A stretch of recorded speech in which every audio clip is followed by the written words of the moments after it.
C2Ts. Integrity, do the right thing. Right. Right? I think we all live in integrity here, right? So Yes. anyone having issues with their integrity? All the time, I'm even not when with no the one's other, looking. the other agent. And as we get forward into the NAR settlement and changes that happen, you have to have more integrity with your buyers too, right? So, integrity, do the right thing. I'm telling you, that's gonna be our number one standard. We have elected officials that have lived by that standard, so we want to make sure you live by integrity within your business and with your client.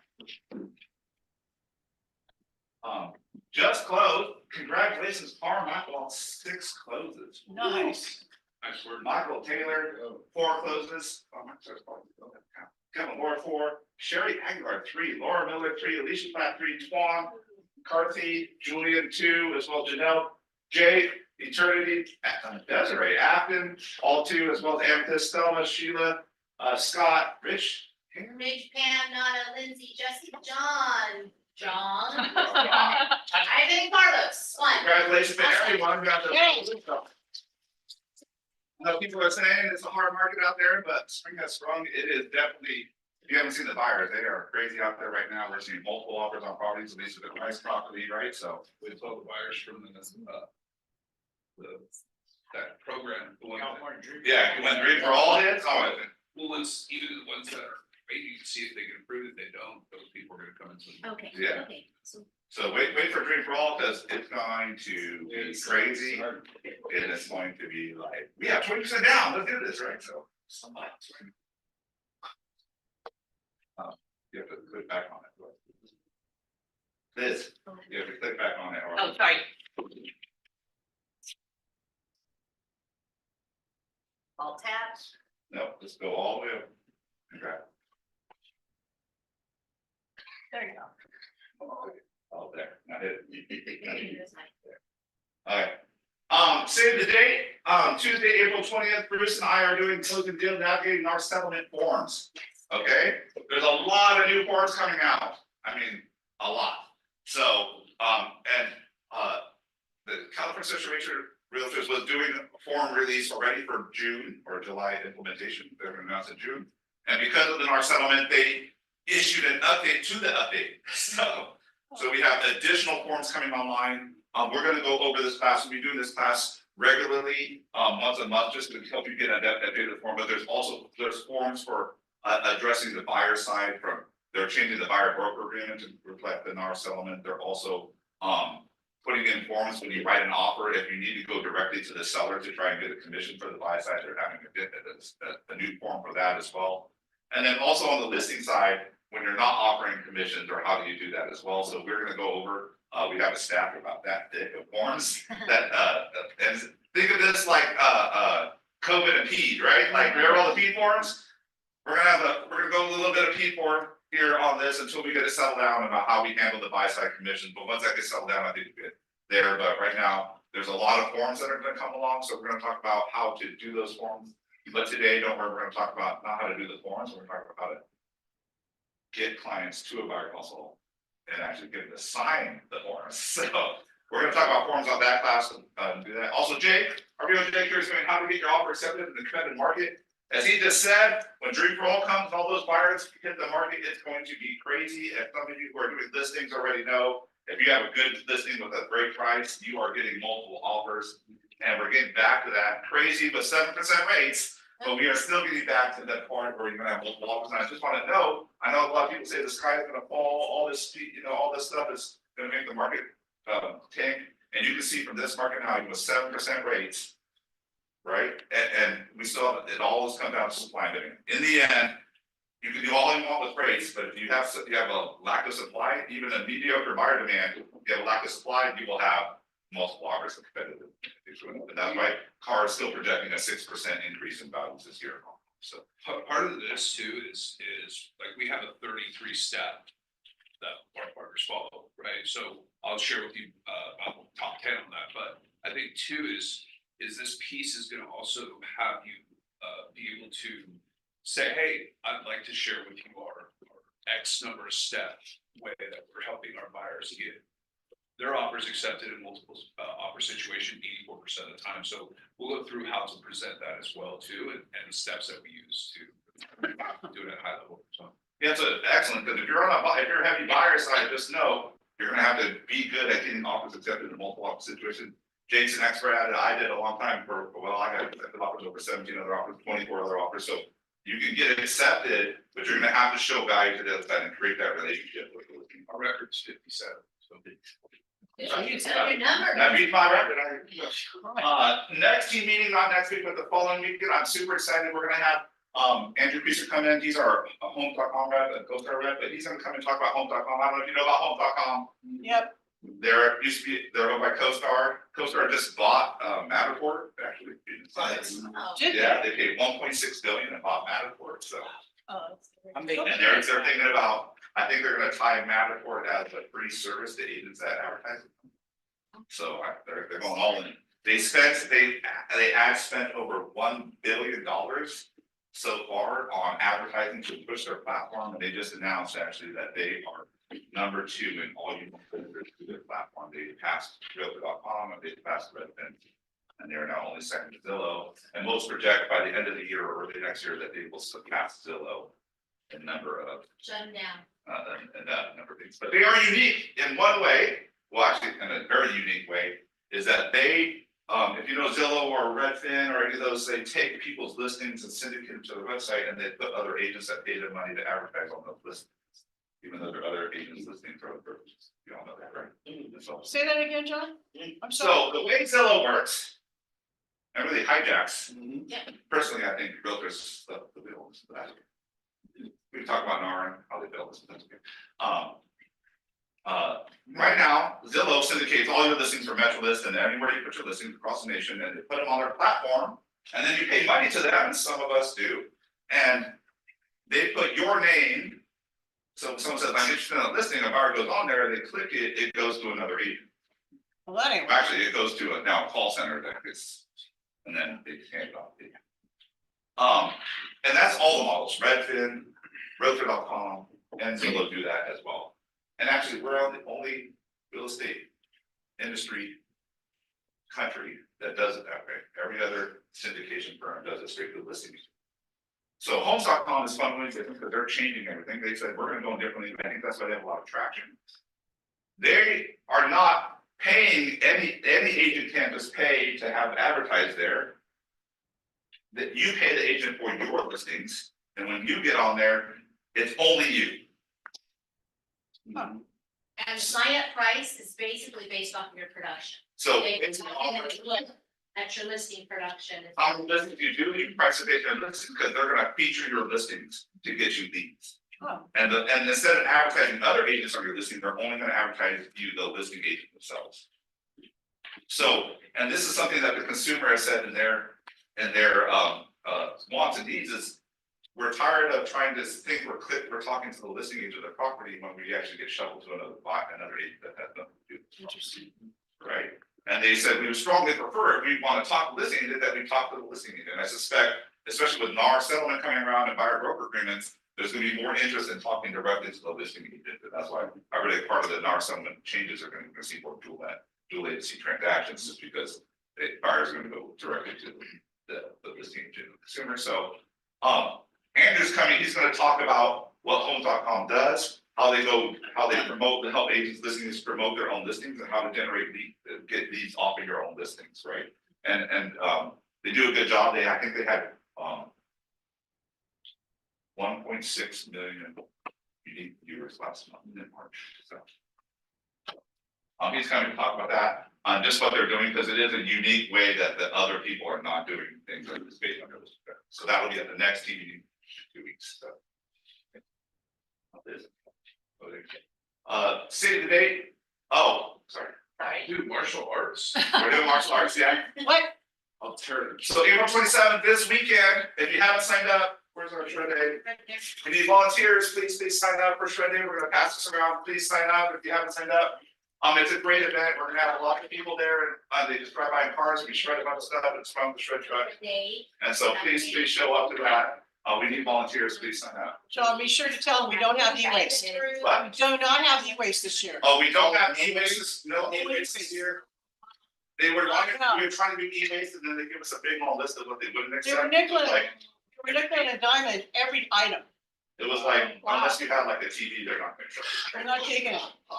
Yeah, the list the entire time said 2 banker's boxes back. Two now, not more? No, 2 banker boxes. It was always 2. Brought 4. Steve knows, Six, see, See, I'm just saying. Steve always brings it to the club. If you don't volunteer to unload, we don't care how much you unload.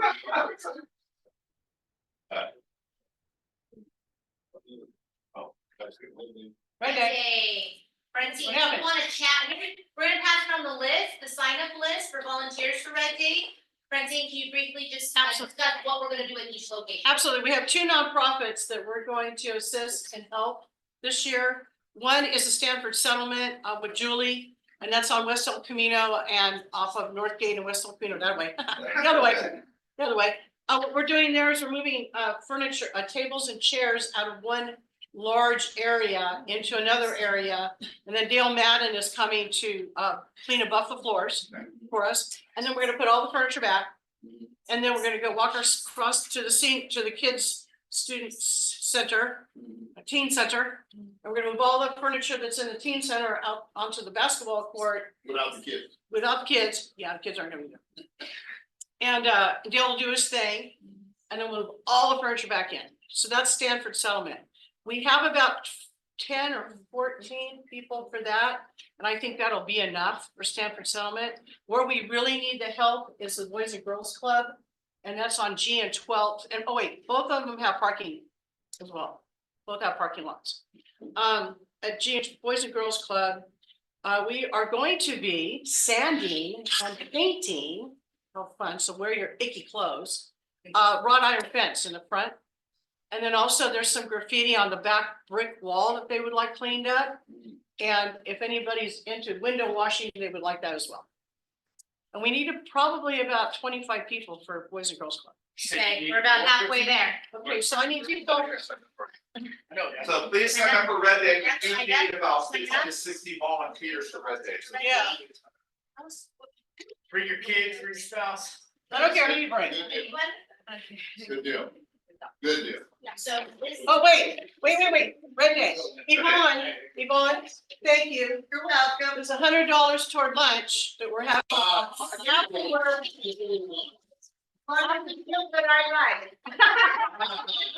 I know that is Mexican. So, after, we're done at Boys and Girls Club, about 1 o'clock, we'll have lunch. Wait, where's lunch? At the Boys and Girls Club. When is lunch? We don't know yet. Sounds Looking good. for a sponsor. I'm I hungry need a- right now. I need a sponsor. Rich. Talk to the culture, Huh? talk to the culture committee. I am the culture committee. One other event I want to highlight, Vince is now doing on Mondays from 12 to 1 a command training. It's going through each of the modules. Now, we've had a lot of complaints, like we get a lot of complaints that say, Vince, I need help with this, I need help with this, I need help with this. Well, if you're not taking the time to actually learn how to use it, I want to say, go watch that video, because like, he did it, just did training. So, okay.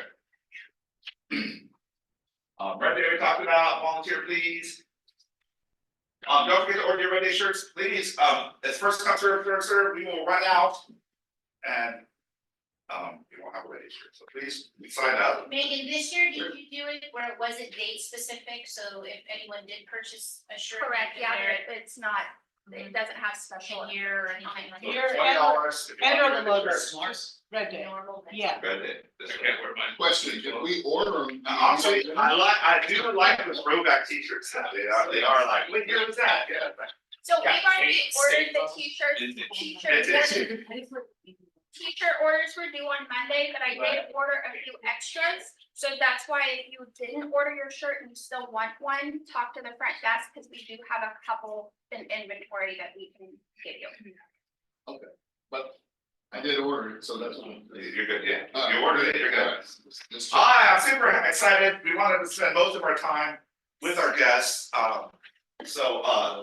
You know these two people, Dave DeRosa and Rich Gibbons, and we're bringing them up because both our teams have done, they're doing buyer broker agreements and doing buyer consultations with buyer broker agreements with all our buyers, even before NAR was happening. And, I know a lot of you are concerned about how I actually show value and get them there, right? And so, and you know, that's gonna be the way now, so just so you know, and I wanna preface this a little bit. If you are an agent that never did a buyer consultation, and you just used your value of showing homes and just try to get people and go show homes now. The minute you have to use your lockbox to open up that door, you have to have a buyer broker even sign before you can do that, because that's now an agent, you have now to do your agency with that client, right? The minute you do that, so. That activity of just using your lockbox access as your value proposition to develop the relationship is gonna go away pretty soon, like July, so you better get used to talking people first and convincing them to have a buyer consultation with you again in the sign one. So welcome Jake, welcome Rich.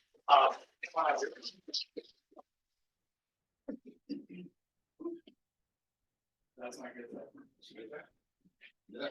What's that? You saying you good?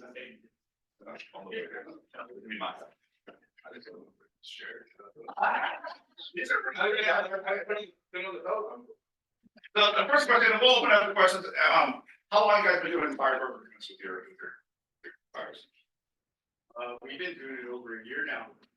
We put that out, you and I talked with Bruce, and he's like, hey, this is probably coming down the pipeline, I will start doing it now. So over a year. Without fail, every buyer broker, every buyer consultation we go on, we are having to sign. We did it, we started preparing for this a while back ago, last year, 2023, and so really heavily, probably last 6 months, but we were still prior to. Yeah. And my question is, it's a fundamental change to go from not doing that to suddenly getting people to show up for a buyer broker appointment, right? And most, I'm sure a lot of buyers are like, why do I need to do that? Why can't we just go, get me to the lender, get you approved, let's go, right? And how did that, what changes you had to make in mindset or with your conversations? And this is getting pretty deep, but what conversations are you having with the buyers to change and convince them to have a buyer consultation? I'll preface, go back to that question you asked. We didn't actually do the car for the bonus side, but for the last 7 years, 8 years, we've actually, every buyer, we do a buyer consultation and we get them to sign some type of loyalty. Okay. So I think to get them to that point, I think it starts with really good conversations with people. You know, I think a lot of people focus on, I'll call it solution hopping, right? And one of the things that we really focus on is asking good questions and really figuring out someone's motivation and why they're doing this at a high level so we can serve them the best, right? So solution hopping is, hey, someone tells you interest rates are too high and you go to them right out the gate and say, hey, well, you got 2 1 buy downs, 3 1 buy downs, this and that. However, instead of going deep onto what's their concerns with the interest rates, right? Could be a number of things. And at the same time as to get them to a buyer consultation, we take everything we've learned through a conversation and incorporate it into, hey, why don't we sit down? It sounds like getting into Natomas, getting closer to your parents and getting your kids into the school district is a very important goal for you. Why don't we sit down, have a strategy session? What we'll do is we'll talk about the market. I like to educate my clients, make sure they know more than most agents. We'll also go through the process, including different options of capital financing. And most importantly, we'll figure out what it is exactly you're looking for. Does Tuesday or Wednesday work better for you? And now it's jam-packed with take it back to their emotion plus benefits for you, Value, right? plus value, Yeah. what we're gonna do.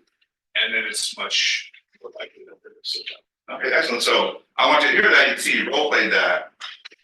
When he's talking to them, he's very much putting their goals back to them, right? Getting the emotion buy-in on it. And he's telling exactly what's going to happen at the buyer consult to show the value that is needed. Because most buyers don't want to do it because they don't know what's going to happen. You know, they don't know that there's value in a buyer consultation. So you have to dictate that, right? To them. I don't ever use appointment. The word appointment, nobody likes appointments. I go to the doctor, I get it, right? So it's a conversation, strategy session, and also too, the value proposition may change, right? If I'm talking to a sell by, it may be, hey, it sounds, you know, let's sit down, I'll take a look through your home. I'll give you a good idea of what that house value is. That way you can make an educated decision when you like the purchase. Yeah, in short form, what we've been talking, I mean, me, Melinda Taylor, is people won't remember what you do for them, but they'll always remember how you made them feel. You know, what Jake just said there was like, hey, sounds like you wanna get to Northern Homes, be closer to your family. That's the feeling aspect. They don't care that you know how to read a contract, write a good deal, anything like that. He said also, we're gonna get you to understand more about the market than most agents do. So his value prop is understanding their exact needs and what drives them. Why do they want to purchase? Why do they want to sell? Where do they want to go? How do they want to get there? What does that look like? And when you tie it back into motivation, the feeling aspect for you, they're more privy to work with you because you listen, right? God gave us 2 ears and 1 mouth. So when you listen to people talking, actually rephrase that back to them, right? They're always gonna question price, interest rates right now, inspections, oh, this property needs 30,000 to get here, blah, blah, blah, whatever their objection is to Solution Hub. When you go back to the motivation and listen, and treat these people like they're your mom or your dad, and you're sitting on a park bench talking about life, and you're real with them, listening to their needs and their true desires. The rest is just formality.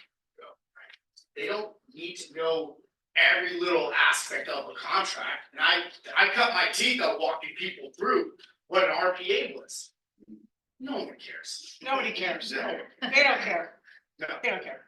But They just tie want- it back to their. Yeah, they're paying you to do the RPA. Yeah, they don't- Right, here's the numbers you need to know. Here's our inspection contingency. Here's our vendors, our vendor list. This is how we do it. Totally, I understand that the floors are 1970s green carpet, they smell like cat. I got a guy for that. Don't worry about it. We'll ask the seller to provide a credit later on, but that's totally outside of the feeling aspect. I've only had one client ask me to go through paragraph by paragraph, the RPA. And he was an engineer. Swear to God. And I was new, brand new. I literally said to him, I don't even know what that means. So I came back on it. What is the fiduciary? Yeah. What is dual agency? I'm like, yeah, I'll get back on it. No, I'm just kidding. But some of it I really didn't know, and we learned it together. He was pretty cool about it, but only once. And how did you feel? He felt important. He felt like he was the top of the world, and I paid attention. Type. You're the most Yo, God, important. yes. So I do want to put a pin in this a little bit because those conversations you have with the buyer to give the buyer consultation is vitally important, that they won't show up unless you show value and give them and tell them what's gonna happen that is valuable to them. So that's key. I know, I just wanna role play a little bit, you talk about the state, but like, I know we get a lot of interest rate objections when we talk to buyers. So what do you specifically say when they bring up an interest rate objection about going forward and buying or meeting with you? Well, I think the biggest thing, and I share this with all my clients is when's the best time for you to buy a house is when it makes financial sense for you and it's an improved living situation. I hate when I hear people, it's a great time to buy. Yeah. Well, it's a great time to buy for someone, right? Right. But it may not be a great time to buy for you. So that's where the understanding what their true motivation and what's happening with them is vitally important. So if you hit me with hey, interest, like I'm on the phone. Yeah, I know, I saw you, thanks for calling back, I know I think that probably, but you know what, I think I'm gonna wait till next year or maybe a couple years, this interest rate is crazy, I don't wanna pay that kind of payment. I'll run a quick framework. We use the objection handler framework. It works with any objection. So I'm gonna ask you, hey, John, hey, totally heard it. Out of curiosity, what specifically about interest rates concerns you? 7%, man, that's gonna be a high payment. Okay, yeah. So we'll pay more, I'm gonna be a high payment. 7%. Okay, great. So you're concerned with the payments? Yeah, Okay. Also, is there anything else that's concerning you with what's happening right now in this market? no, man, if I could buy, that's our dream, I'd love to make that happen, but you know, it's just expensive, right? So So what I'm hearing you say, whenever you do it, you want to make sure you make a sound financial decision. Yeah, exactly.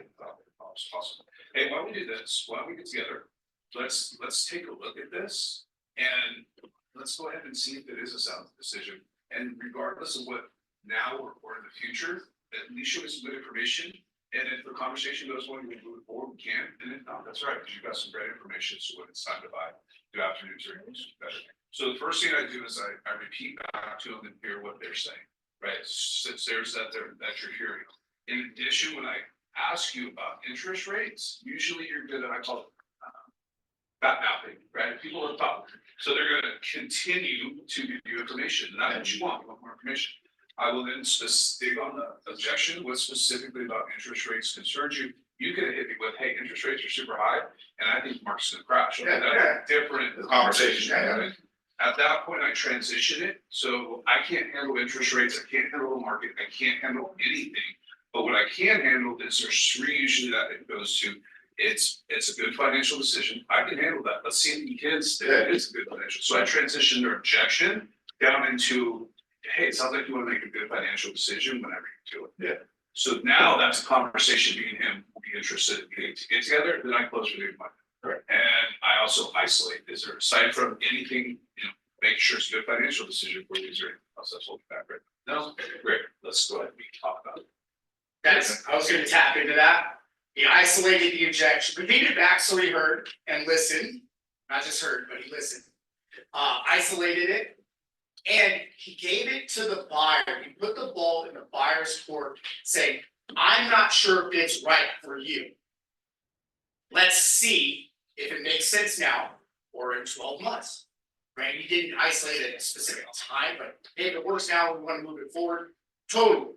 It gives the buyer the power to make sure they're making the financially sound decision. You can't make a financially sound decision without supporting evidence. So he assumes the close, pushes for that, and okay, Tuesday or Wednesday next week, 3 o'clock. The problem is I could go into a half-hour conversation with you, telling you about different programs that are offered out there, what's happening. But really, I call it letting the data do the heavy lifting, because when I present to you in person, you're gonna be more engaged with, I'm gonna lose you in 30 seconds. Yeah. Start chatting. Different over and stuff like that. Yeah, you're about to bring up what? Oh, yeah. Yeah. But when we put it, and I can draw visually, most people are visual people, so them seeing it visually is a huge benefit for them. I call it this close works, it's a proposition for a meeting, right? It works, it's called the soft close. Hey, why don't we do this? Let's get together, let's have a conversation. And if it makes sense for you and your family, we can move that conversation forward. If not, that's okay too, at least you have enough great information to make a good decision. Super simple, it works incredibly well, and it's our go-to. So raise your hand if you've had any buyer consultations on the phone objecting with the objection of interest. How many of you are telling loan programs over the phone? Trying to solve them with data and all this stuff. And are you earning their actual trust, just giving them information without understanding? No, You gotta bring them in. Right. Guilty is charged, right? My hand didn't go down. you gotta get them in front of you, they gotta get in front of you, gotta be in front of you. Yeah, you gotta listen to it, right? You gotta get them in the door. You're right. Because unless you're gonna face to face, you're not gonna get the loyalty. You're not getting excited. Gary told us right after COVID was ending, interest rates shot up, and he said, you gotta get belly to belly. And you're not belly to belly with people on the phone explaining what a 2-1 buy down is. I'll give you a great example. We have what we call a bulk account with our team. It's just, I call them orphan beats. They came into our world somehow, some way. I called a transaction that I helped the client. I called them earlier in December to close them in June. They closed on a house. I saw in the comments that the interest rates are too high, that people had talked to them before, right? Yeah. However, when I called them, I asked them, I said, well, what are you looking for? Like, what are you looking for? We're looking for a duplex. Oh, wow, duplex, that's interesting. Tell me more about that. What are you looking for a duplex? Well, he goes, I've got my father and his son on one side, and then my dad is on the other side. I said, it's some multi-generational living. Yeah. Okay. What's, and he told me that payments were too high. I said, okay, so let me ask you this question. Are you renting right now? It's like, yeah. I said, what do you pay? He goes, $2,600 a month. I said, are your the other family that's moving with you renting? Yeah. What do they pay? Oh, it's $3,000 a month. Okay, so you're paying like $5,600. We can get you into a home, or a duplex, for a lot less than that. You'll save money, plus you own it. But no one had asked the questions, and that's what asking good questions to uncover how and what they're trying to do. Because I could have just easily said, hey, gotcha, I'll follow up with you, right? Good old follow-up, right? I go deep on everybody, whenever someone, listens to me or shadows, they're like, what'd you learn? They're like, dude, you don't talk. I go, that's what you did. And if you have trouble going deep, I personally do what I call a 3x3, meaning I try to go 3 deep on everything. If they say I want this, I try to go 3 deep on one, right? Try to get real, and that's just a marker for me to know that I went far enough with it to understand what this. I think I listen to. well, if it feels like a weird question to ask, you should probably ask. Yeah, you should. Good question. How do you deal with the veterans that are angry with the government and Oh, well. don't want to, just like, I don't wanna use my VA, I don't wanna deal with the government. Yeah, I have yet to experience where a veteran doesn't want to take advantage of lower interest rates and zero down. Yeah. And no, And whether they go FHA, let them know the government's involved. Freddie and Fannie are on. Yeah, whatever loan they're gonna Whatever get, the government's like, using, unless they're doing private money, unless they're on private money, the government's involved. So, for veterans, I'd love to sit down one-on-one and talk to you about that, see what's actually going on, right? Coming from someone that doesn't trust the government very high, right? We can ask some questions to get a little better. let's go sideways. That's not, that's the difference. Okay, we talked with them, we got an appointment. Now, I don't know about you, but on our team, when we first implemented this, we were like, okay, great, we showed the value and everything, we got the appointment, and we had a low show up rate. And we only fixed that by doing some things between, we set the appointment till the time the appointment actually happened, we started implementing something. Rich, you wanna start with that, and Jake, what do you do between the appointment set to appointment had that you do to make sure that they show up? So our number one is how far out is the appointment and why is it that far out? We have technology now that allows for easy appointments if the buyer's coming from another continent, let alone a different city. Take advantage and make it easy. Step one. Step two, also, if you gotta go to them, Oh, go. Go get belly to belly. We do have a high show up rate of coming into the office. And part of that is going deep with our conversations and showing up with value and knowledge ahead of time. Hey, I'll tell you what we're gonna go ahead and do. We're gonna set down a strategy session for you at Tuesday at 3 o'clock. How does that look for your schedule? Right? I try not to set anything further than a week. If there's a week out, okay, well, it sounds like we're not in a real position where we wanna move right, ready, willing, and able. We gotta answer that question, is how far out is the appointment? Now, if there's circumstances that, family or life or vacations or whatever, okay, great. And you know what, I'll pencil you in for this time. What I'm gonna do is I'm gonna follow up with you every Tuesday, up until that time, right? And if you know what they're looking for, they're wanting to get pre-approved, three-way text with your lender, call the lender, hey, this is so-and-so. Here you go, reach out, have them build that trusting relationship with your lender. If they're ready to get pre-approved right then, and then you can talk to them about when they come to the appointment, hey, we're just gonna go over a few things I want you to know, what's going on in the market, what we're looking for, and while you're here, we can actually look at houses and schedule a time for us to go see them so we can have that. Yeah, if you get pre-approved. If you get pre-approved, if you're getting pre-approved ahead of time. To give them incentive to get pre-approved, so we can schedule. Right. Also, I wanna know, we reiterate the value, so when we set an appointment, our team, but this is what we reiterate with the email and the text thing. Hey, this is what we're gonna do at the value, here's the lender information, so they just have that. We also set a calendar appointment and invite it on their email, so that it hits a notification on their phone, when they get it. I think it's important too, when you have that relationship with the lender, that's your partner. Your Oh, yes. partners, you should be partnering up and knowing what's going on, especially when you're sending them that referral. They jump on the phone, you jump on the phone, they're jumping on the phone. Yeah, have exactly. your back. If we're sending a group text with this buyer, they're ready to get pre-approved. Another big question too that I found a little bit over a year ago as well, when talking to potential buyers, is how many Saturdays do you want to spend with me looking for homes? oh, I love that. The answer should be one. And most of the time it should be zero, right? I don't really want to spend time with you looking at homes. We don't want to go shopping and looking around. We want to buy something, right? Cool. So when we go into that consultation, we're looking at properties, or we get to the stage where they're pre-approved and looking at properties. I'm not one to spend a lot of time driving around the properties we don't wanna look at anyway, because it's in the neighborhood they don't wanna live. So if you're open to different areas, why don't we do this? You're gonna get the list of homes that you're gonna look at. In your evening time, drive by and make sure you wanna see it. Because how many homes do you wanna see where we're spending 20, 30 minutes gonna go see on drive time, because everything in Sacramento is 20, 30 minutes away. Drive by and let me know if that's an area you wanna live in or not. If it's not, we're not even gonna spend any more time other than what you just did, because that location doesn't work for you. Okay, Jake, so. Appointment set to appointment had, what do you guys do? We had an issue with this probably about 3 years ago, so we came up with just a plan. So it starts with the conversation. So at the end of the conversation, hey, John, I'm looking really looking forward to meeting with you. Here's what I'm gonna send your calendar invite. And what I need you to do is if you would just accept it for me, so that way I'm on your calendar, you're online, so we have that confirmed, right? Back to his point, we work to the furthest out we want to set is absolute furthest is 48 hours. You're trying to get within 24 hours, so that's the version. So I let them know, and then in addition, also I'm gonna send you another.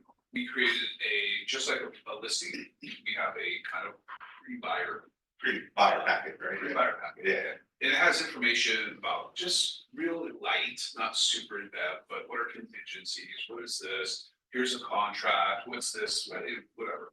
So I said, hey, take a look at this, and it's a link, and then so we send that out to them. Afterwards, what I also do is I shoot him a text, hey, I'm really looking forward to meeting with you. Hey, do me a favor, when you go through and look at the buyer package I sent you, come up with a list of questions, because I'm gonna invest a bunch of time into getting ready for a meeting, and I wanna make sure it's as valuable as possible for you. Let me know what questions you have, just write it down. So I give them homework.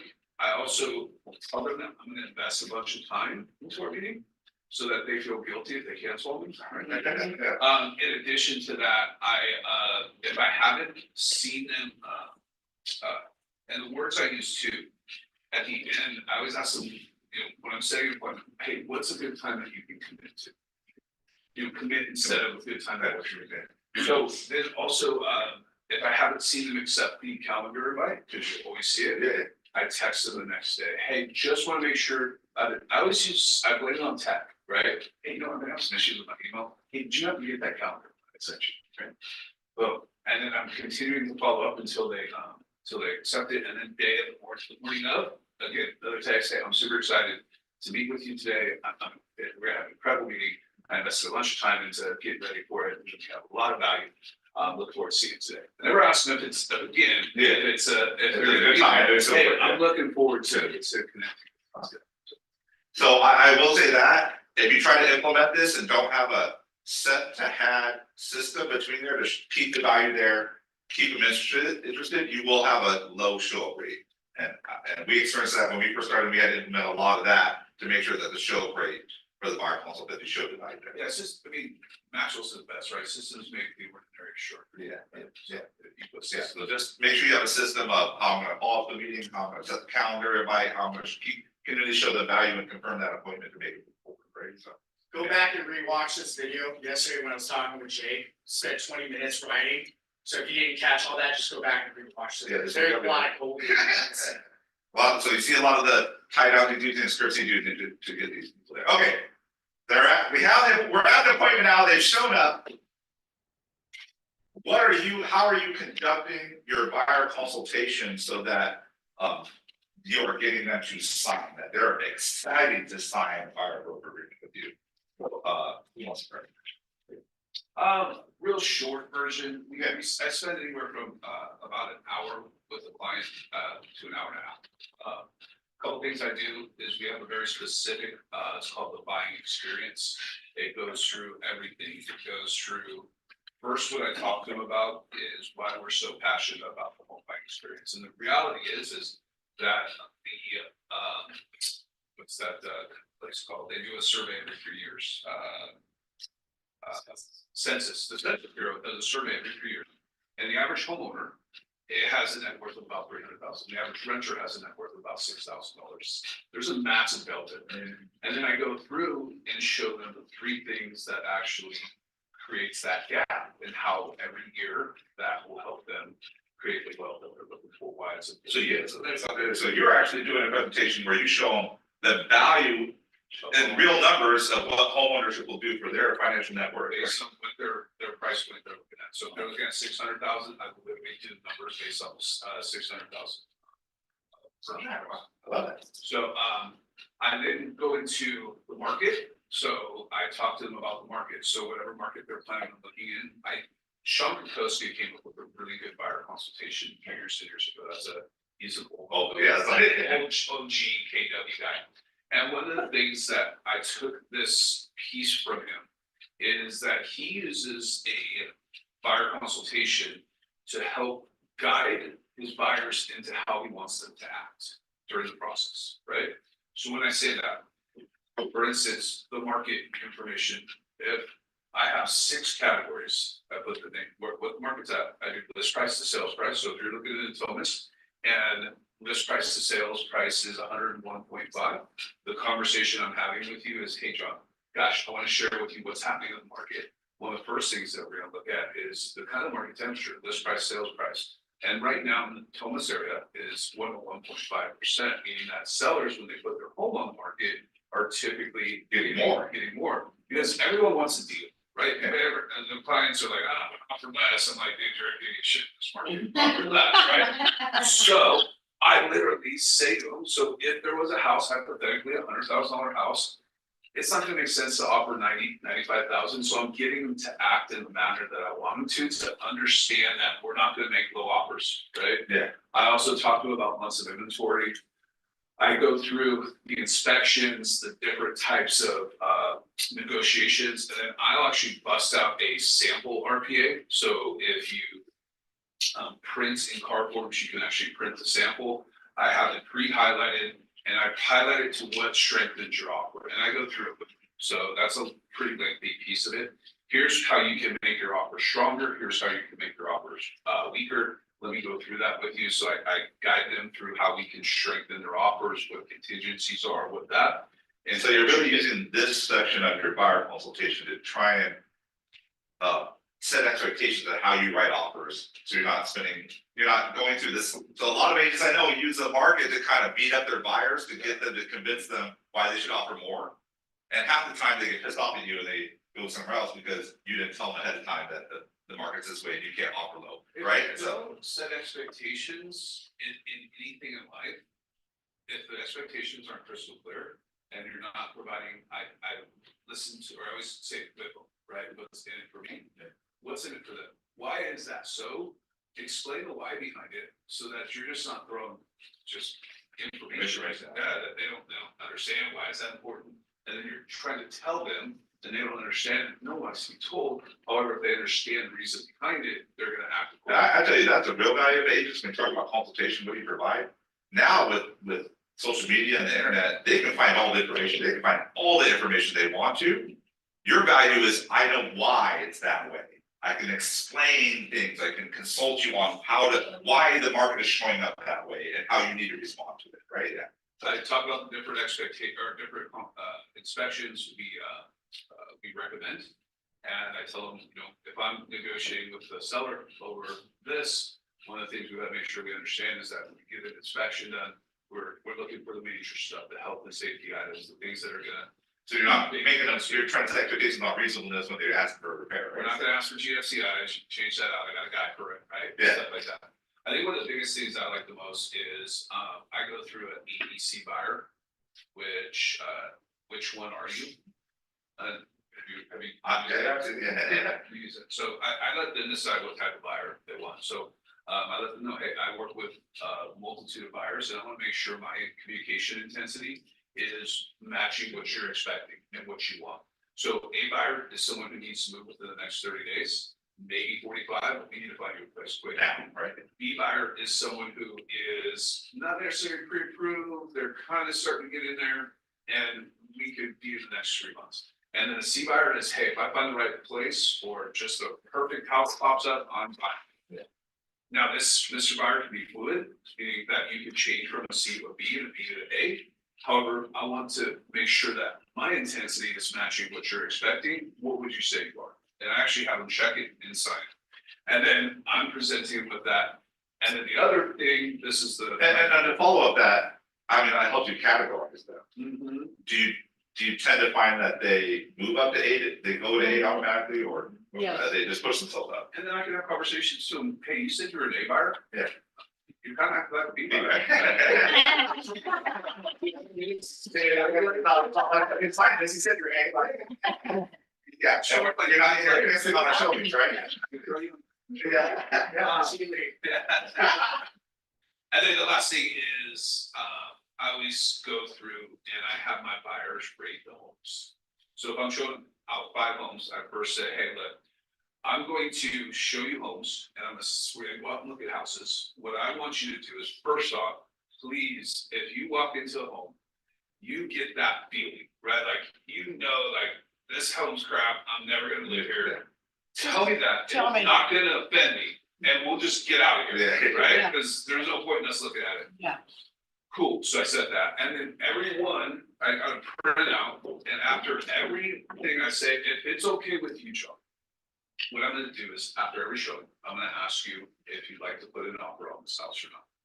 If no, that's okay, but what it does is it helps me understand what I'm bringing you, what I'm sending you, so I can tighten that up for us, cool? Just give me a reason why. Then, in addition to that, what we'll do is we'll rate this, a 1 through 10, can you say? Okay, cool, so then what that does is now I'm consistently putting in their mind, do you wanna write it off? After every show, you wanna write it off? In addition, after I've showed them 5 or 6 homes, hey, we went through 5 or 6 homes, there was one that we rated a 9, and everything else you rated a 6, this house is pretty cool, we like it, what about putting an offer on that? Right, so it saves me time, so I'm not showing 50. So, and I also, sorry, I got. Keep going. I also tell them, I let them know, hey, when I'm kind of wrapping it up, I say, hey, also, just to let you know, I don't want you to feel weird. I've shown buyers 1 home where they made an offer on, and I've shown buyers more than that. So what the reason I'm telling you this is, I want you to understand that if we go out and this is the first home that you see, and I did my job really well, I don't want you to be afraid that. The right home, yeah, It's the right house, yeah. we can cancel the other showings, if that makes sense. And I've helped people and shown people more than one to help them before they get. And I wanna note that, if you're gonna be a buyer heavy agent. And you're gonna have a lot of buyers, just know, it takes more time to handle buyers than it does listings. And so you have to be very cognizant of your time that you spend per buyer. Otherwise, you're not gonna have it, you're not gonna be able to carry enough buyers, so. If you're really good at it, you're probably shopping with 8, 10 buyers maybe, and you're going like full-time last showing. So if you're gonna get to that level where you want that kind of transaction level, you're gonna have to put them in contract very quickly. Few showings into contract, that way it gets them off that showing wheel and into just a normal contract, right? So. And if you don't set the expectation at your buyer consult, don't set the expectation up front. I've always set a buyer consult, because it allows me to do that. So that I don't have to waste my time. Oh, yeah, did you put you an open house? You like me, I like you, like we're in energy, like, awesome, let's go see another house. No. No, So when are you introducing the buyer broker agreement? Right after that. Right after, so you do all that, ABC, introduce buyer broker. Okay. How do you introduce it? Yeah, hey, John, you know what, we had a lot of conversation, and I'm doing trial closes. Yeah. Hey, it's just something like a plan that was for you. Yeah. Hey, John, sounds like I'm excited, are you excited? Yeah, sorry, yeah, that's Nice. awesome. Yeah, I like that, you're both willing number you. Yeah, you got a team. Yeah. So all we have to do now is take care of the paperwork and for you to hire administration, let me go through that. And you don't have objections. Huh? Do you have objections? I've had objections, more questions. All the objections can be handled through knowing your buyer broker agreement at a super high level. They say, I don't wanna work with you for that long, hey, that's cool. Cool thing is we have a cancellation clause. If I'm not doing what I promised I'd do for you, write me a letter, right? Well, I don't wanna pay for, I don't have that extra money. Hey, no problem. Right here, I can ask the seller to pay for my commission, but know that we're agreeing to this submission piece in case they don't. And also here, I checked this box where, you know what, gosh, I'll call the agent before we go see the house and see if their seller's offering some type of commission compensation. So you don't have to worry about it. And if that's not the right house because you can't afford it, hey, that's okay, we'll find you another. everything can be handled by knowing that fire village. Jake, I have a question. With that being said, in my mind, if they cannot, I have a buyer right now that she just has no money. I mean, she's just, I mean, it's tight. And we've been looking at homes, and what I've noticed, not only one day, we've looked. But what I'm going with this conversation is that I have talked with her about, instead of buying a $350,000, $400,000 home, how about a 350? Because then there lies that she's got a little bit of wiggle room. In other words, then she does have a little bit of money to pay. See what I'm saying? Now, is that something that you think about and talk with your buyers, or do you just let them, they're pre-approved for 400 and that's what we're going for? First thought that comes to my mind That's is, one is I'm never concerned about if they can pay or Well, not. And I'm not saying you're a great agent, right? But my thing. she's concerned. I don't care. I mean, I'll work it out. Is if she's that tight, my first thought, right, is she in the right place right now to be purchased? That's my first thought. Second thought is yes, go down, have that conversation of dropping her purchase price amount. She's approved for the 400. What we can do is we'll have room to go above should there be bidding wars in this situation. Correct. And that's pretty common. Correct. So that is my thoughts around that. Okay. And yeah, that's kind of where I would do it. Okay, And there's other ways to strengthen the offer too. absolutely, Around that. absolutely. She's freaked out over it. I'm not. Let me just say it that way. So totally better right off. Yeah, That's great. yeah, exactly. To be honest, Exactly. and here's the thing too, to be honest, that's exactly what I told her just yesterday. And it probably. The time is now. If I'm very honest, it probably is. So, Yeah. We should talk to someone about that today. Okay. Rich, I know you do it a little differently, so how do you do your buyer consults then? Yeah, I don't do either. Okay. Do that, Do that. do that. Like I said to start, is people, yeah, people buy things from who they know and trust. And never remember what you do, but always remember how you do it. When we step into a buyer consultation, right, strategy session, whatever you want to call it, right, meeting, whatever. I don't like that appointment word. So you say, hey, thanks for coming in, we're excited to see you here today too, we're talking about the buying process. Before we get to that, if we find that we are in alignment to reach our goal together, we're gonna go ahead and sign this at the end, okay, saying we're working together, fair enough? Put that down with a pen next to it, keeping them used to the pen. Ah, I go to every listing appointment with a pen in my hand. That's NLP. Right, got it, right? But I preface it by saying, hey, you know, by the end of this, we're gonna find out if we're gonna work in alignment together or not. If we're not, I have another great agent I can give you that'll work well with you, right? If you're gonna put it back in their court, saying, you can say no. You're a human being, we can all say no to anything you want, right? So I preface it with that. We have our buyer consultation packet, introduce ourselves. We put our testimonials in there, and this one always gets a laugh. I like making people feel good, right? So we go over, hey, I'm a veteran, this is what I do, we help over 800 families, John did this is where he cut his teeth, here's our agents, here's this, boom, boom, boom. Here's the testimonial page. I only put the good things people say about me, it's only about 4 or 5, so. Get to laugh every time, and it eases the pressure of the conversation of a meeting. Say, hey, we're humans too. We're humans too. And so giving them that human quality, that human touch, they're like, oh, I can let my hair down, right? Roll the sleeves up, we can get dirty together.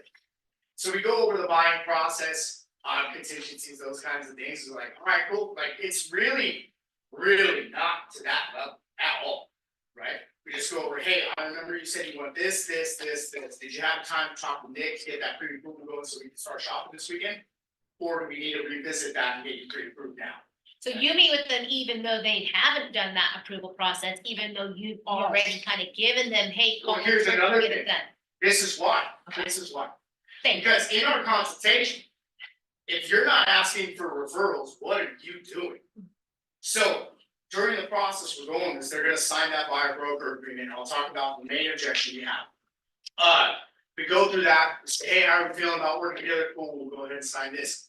And by the way, I know we're gonna go get pre-approved with Nick. And check this out, it doesn't work right now, we're gonna get you a game plan so you are in a position to buy. If not, right, because we run into that. Hey, out of curiosity, who do you know that might be interested in buying a home or selling that I can call today? I literally had an appointment on a Friday or Thursday, and I got a buyer referral the next day. I'm asking our sellers these same appointments. Hey, out of curiosity, who else do you know that might be looking to buy a home or sell a home today that I can talk to? Asking for referrals every time. So it doesn't matter if that person can buy tomorrow or in 12 months, because we've already built that relationship just by making them laugh about a stupid testimonial trip. Right? Like it really does go a long way when they're able to smile. But then you can get referrals out of it too.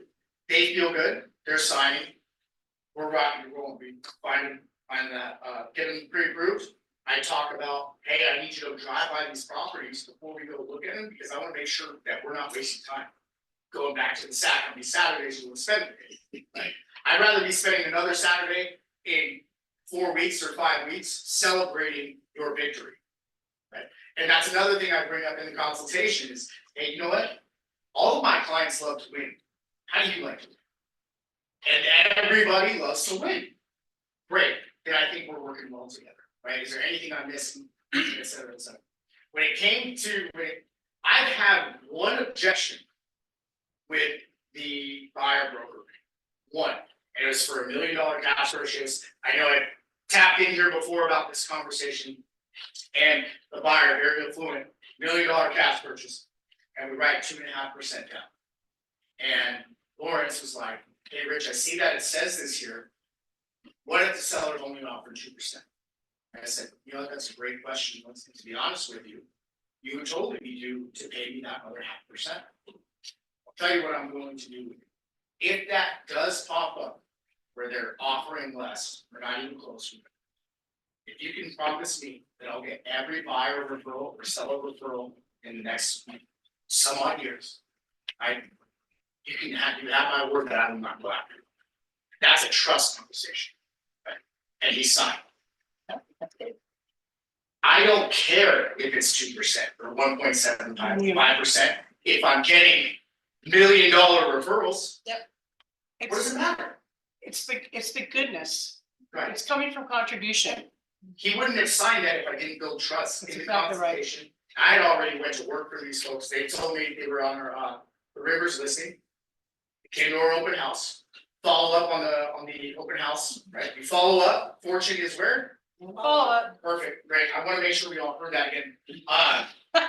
So I talked with the wife and they wanted specific that area. I said, hey, Ilana, why don't you go by? You walk the neighborhood every day or you ride your bike. Go get me a list of all the houses you could see yourself moving into. She sent me that list. I went and door knocked every single door. I called her when I was out there. Hey, do you need anything right now? She's like, what are you doing? I was like, I'm starting my door knocking. I was curious if there's anything that was missing on this list. Went door knocked everybody, told them how many people I talked to, what they said, what their game plan was, right? And they came in and signed my book. If I can add to that, couple things. So, a good way to get people to get pre-approved is me personally. We're gonna have, everything's about what works for you, right? Me personally, my time, I don't give up on pre-approved people. Okay? So what I will do though is I will have a conversation, sometimes it's a referral from a friend that's right up there. But what I said is, hey, Mr. Meyer, here's what I need you to do. Is I'm gonna put you into a group text with our lender. He's fantastic, you're gonna love him. And what's gonna happen is I need you to talk with him and do what we call a pre-approval. What this is gonna do is it allows us to work backwards. Okay, so the purpose of your conversation with them is to figure out a payment that makes sense for you and your family. And that you're comfortable paying, and then it'll allow us to have a really great conversation when we meet, because we'll know what type of home, what price points you're shopping at. Fair? Cool. When can you get that done by? Can you get it done by noon tomorrow? Because I'll follow up with you at that point. So I make sure that people are getting pre-approved. That's my jam. This is great, it's two totally different Yeah, I want you to approaches, see different but styles look and at we'll the get there. success, And we have high right? success rate in Yeah, our the buyers. So, success is awesome. There's no Yeah. one right way. Yeah. There's a right methodology, Yeah. right, like a right kind of process, Yeah. I guess. And then I use it like with what we talk about with our scripts, which is memorize, internalize, person, right? And that's what I wanna point out, you have a Same system, thing. a script you use, how to get them from set to had, and then what you do at the had to get inside. Now, you can see different value propositions about how they operate, but, so you can see it's very personalized to who they are as an agent and what value you do, so please note that. So, Here's another thing I'll add.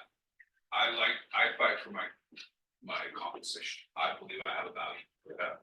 So when I say that, what is it, the things that you guys will have to start coming up with are your value propositions and get very clear and be able to express.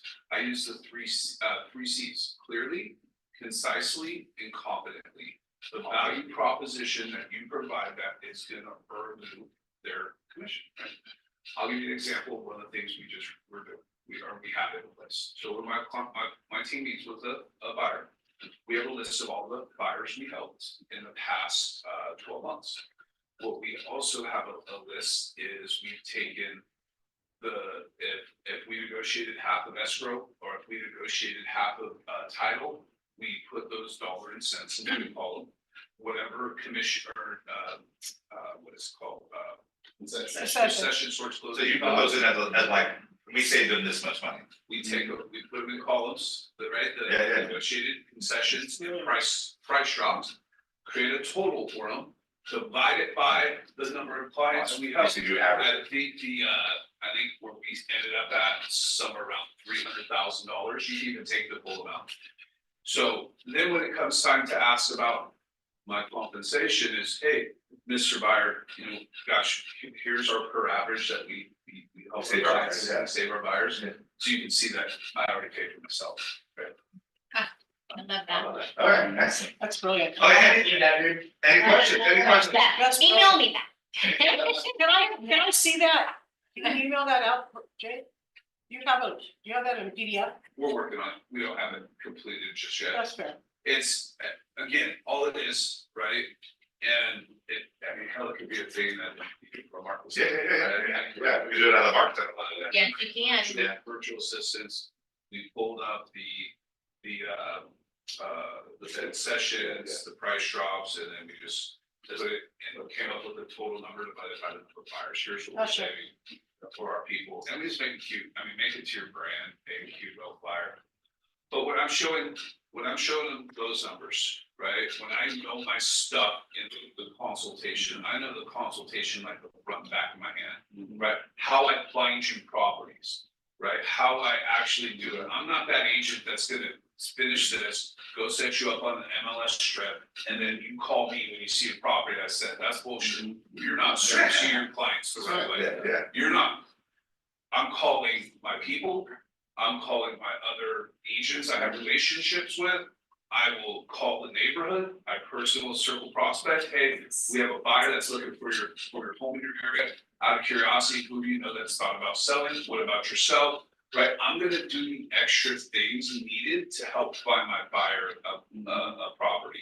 And I'm very passionate and confident when I'm just taking that and talking to them about that, right? I'll call expireds.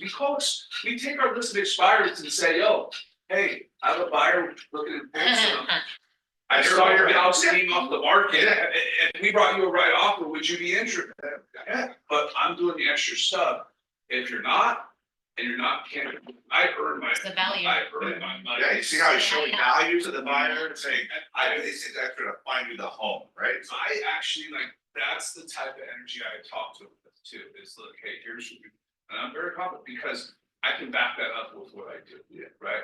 So I think that having your value prop again, clearly, concisely, confidently, And I wanna back that up, if you're having trouble saying something confident value proposition, it's probably because you don't even trust yourself to do that work. or In fact, practice. or practice that value proposition, so.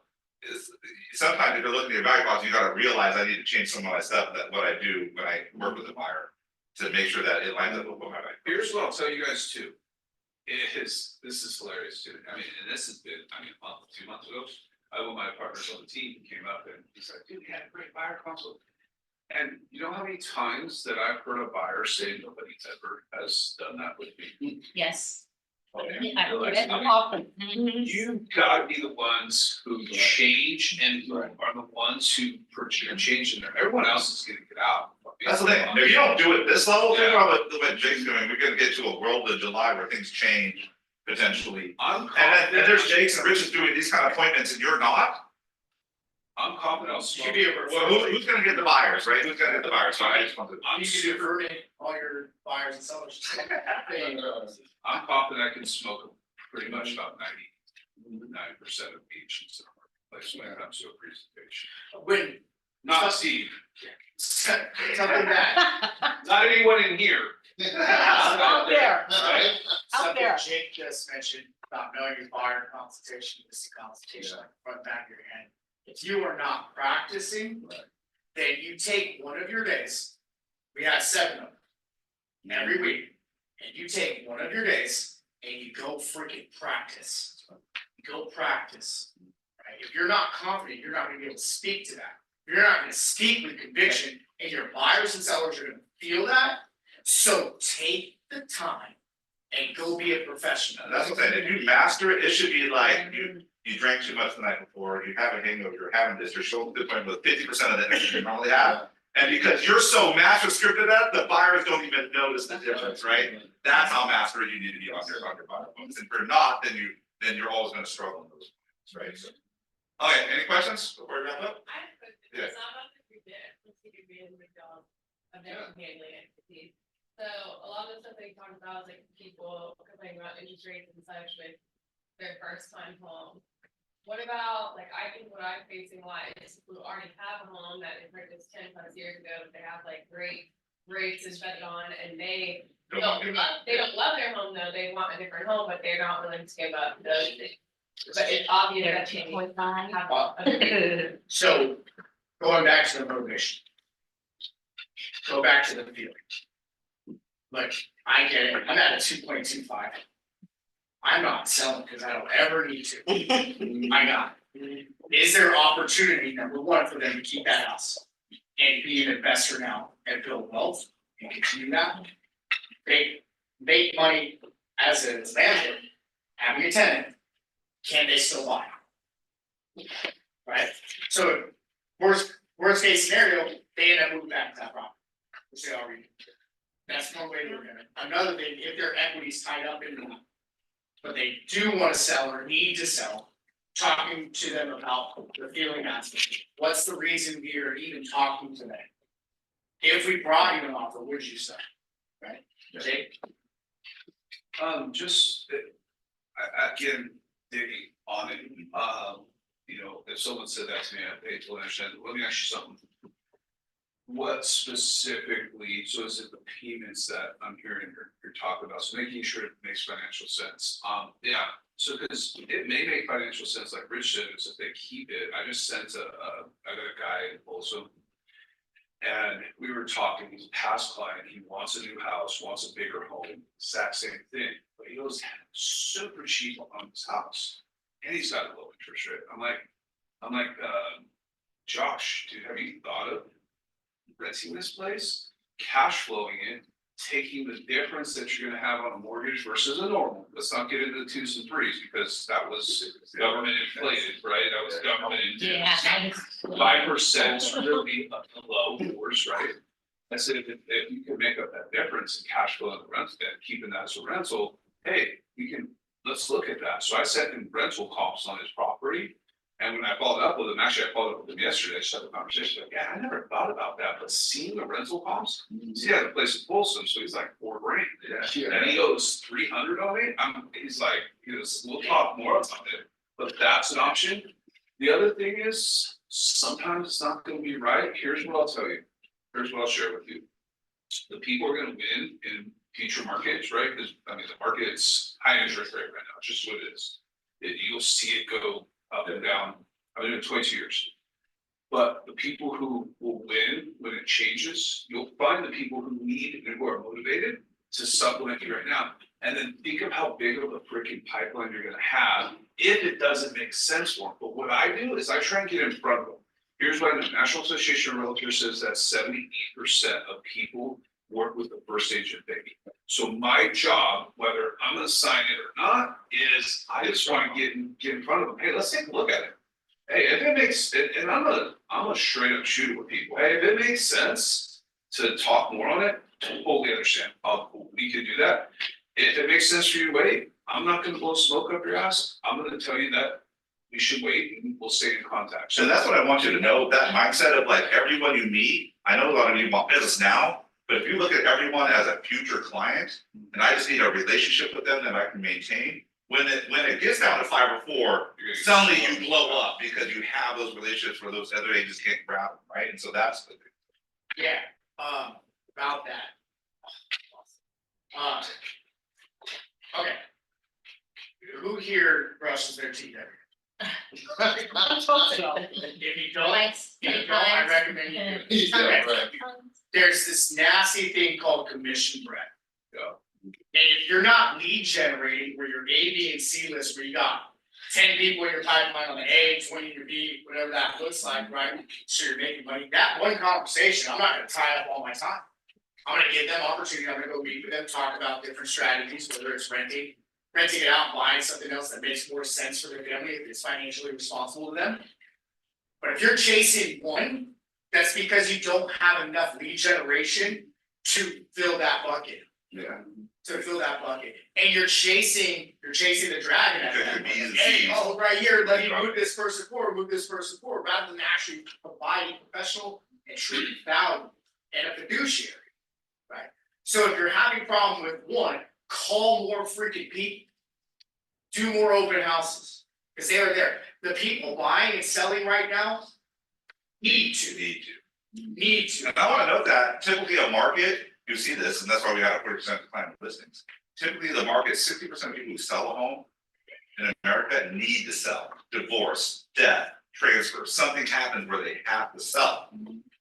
40% is, I want you, it's, and I wanna get bigger. So think about that, 60% is still happening no matter what, so if there's a big need, identify their need, and if the need is powerful, that's how you know their motivation. Yeah, and I think too is it's just really becoming really well versed in conversation around markets, around situations.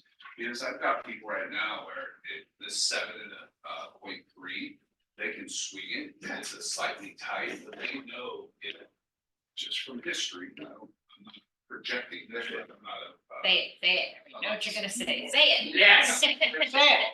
But they know from historically number wise that it's gonna get more competitive. Yep. Once interest rates drop and Oh, once. gosh, yeah. So they're willing to be able to make it a little uncomfortable now. And then when things, and I never, like, I hate that saying, it's the worst saying in my life. You guys use it, I'm sorry, but I cannot stand saying marry the house, take the rate. No, I don't say that. Despises people. No, Because what happens, they don't ever come down. Yeah. Right, what if rates never came down and this was the new normal and then they gotta protect the nose, right? But you But married the rate too. that's why I Don't was. think of me as a big one in California. And so that's what I would say is have two things, is if it makes financial sense and it improves. Have you ever shown them the difference between, okay, so the rate 7 and 0.125 today, and you're offering 400,000, what happens when that rate goes down to 6% and you're offering 440,000? What happens Yes. to your down payment? What happens to everything then, or 450, or whatever, how crazy it got back That's then? And It's like, I it's show pretty much my- the same. a lot of times we'll show, hey, rates are, appreciates expected in California, go up 6% this year. So you think it's a bad market, it's 7% interest rates, and the value of homes are still gonna get more expensive as we go. So when do you think it's a good time to buy? Because you think the shoe should have dropped? The shoe should have dropped last year. Numbers go. It did drop. It did drop. Yeah, 3 months, we had 3 months where it dropped back Look up. at the money you're losing. It dropped like 3%. Yeah. Okay, we gotta wrap up, but I do, Real quick, we say one Yeah. last thing. I love yeah, it. go ahead. You gotta be a true fiduciary to your client. Not as good wood for you. I don't care what bills you have to pay at the end of the day, if it doesn't work for them, you gotta be fiduciary, and that goes back to Rich's point, having more people. I'll give you an example, right now I'm working on, I got a one seller duplex. Her son's out, but she's asking me, should I sell my duplex or should I hang on to it for 2 years, because that's when her timeline is. So I'm gonna run some numbers today for her, where I break down what projected appreciation looks like, or if she waits 2 years. What happens now if she sells, what happens if she appreciates and now she has to pay 1031 on the appreciated value, what rent she has, so I'm gonna do a full breakdown and then just hear her data and see what makes sense. But I'm just a huge proponent, I used to count my numbers, I used to count my commissions, and once I just started. And that's what I wanna know, on the buyer broker commission, if you're worried about how you're gonna get paid. The great thing is they'll service the client and you'll get paid. Exactly. The pay will happen, the value will, I that will happen, I right? literally stopped looking at the commission and the money, my second year in. We talked about practice, what Jake just hit there too, you do that one time for one client, you have knowledge. Yes. Yeah. So every other conversation you have, hey, I know how to do this now. It might take you an hour and a half to do that the first time, and 30 minutes the next time, and then you're doing it in 10. Thank you, everyone, hey, was that awesome? Awesome. I just wanna put out, we do have a guest from Spike County, she is having they're doing a buyer seminar